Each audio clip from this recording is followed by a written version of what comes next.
제73차 최고 회의 시작하겠습니다. 먼저 천하람 당대표 권한대행이 말씀하시겠습니다. 예.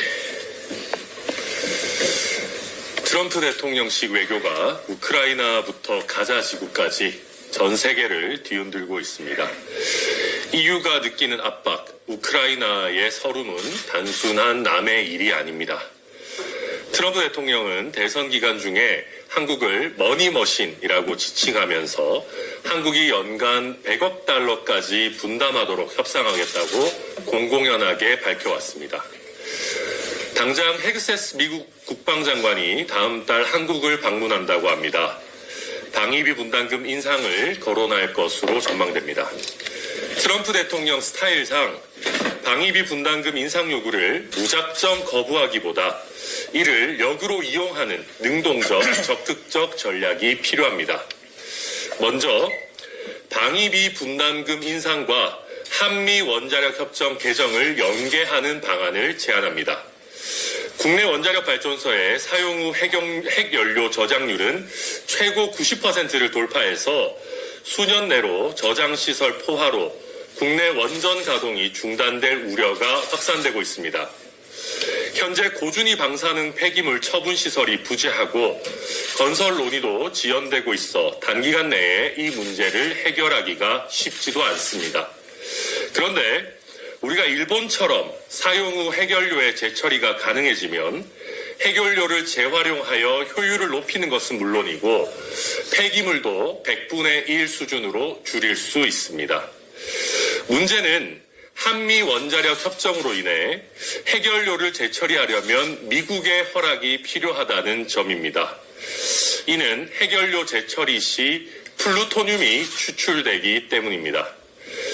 우리는 이미 2021년 3월에 방위비 분담금을 인상하는 협상을 타결하고 같은 해 5월에 한미 미사일 지침을 완전 해제해서 미사일 사정거리에 대한 제한을 해제한 경험이 있습니다.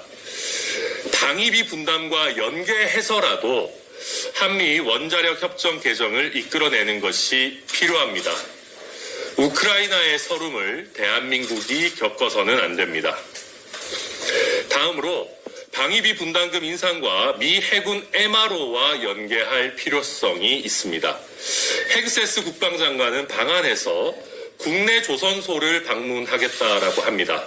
트럼프 대통령 역시 당선 직후에 한국 조선업을 콕 찍어서 미국 선박의 보수 수리 정비, 즉 MRO 협력을 언급했습니다. 한국이 방위비 분담금을 인상해주는 대신에 미 해군이 아시아 지역에서 운항하고 있는 군함의 MRO를 한국 조선소에 독점 발주하는 조건을 달 수 있다면 국내 조선사에 대한 우회 보조금으로 활용하는 것이 가능합니다. 이러한 매출 증대는 정상적인 매출 증대이기 때문에 WTO 등에서 문제 삼기도 어렵습니다. 나아가 미국 군함 MRO 시에 중국산 전자기기나 철강 등의 사용을 제한한다면 국내 조선사에 의한 국내 전자기기 그리고 철강 수요 창출도 가능해집니다. 특히 중국발 과잉 생산, 관세 등으로 어려움에 처해 있는 철강 업계를 고려할 때 국내 철강 수요 창출은 큰 의미가 있다 하겠습니다. 달라진 대한민국의 위상에 걸맞게 트럼프 대통령에게 겁만 먹을 것이 아니라 보다 적극적 능동적으로 트럼프 대통령의 탑다운식 외교를 활용해야 합니다. 한국 외교 안보의 업그레이드 개혁신당이 주도해 나가겠습니다. 이상입니다. 네, 다음은 전성균 최고위원 발언드리겠습니다. 네, 안녕하십니까. 개혁신당 최고위원 전성균입니다. 지방선거를 앞두고 지자체장들이 줄서기가 시작되었습니다.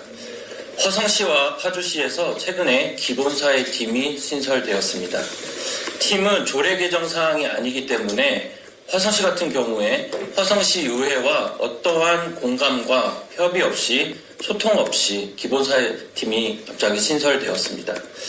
그리고 화성시장과 파주시장이 민주당에서 포상으로 이어졌습니다.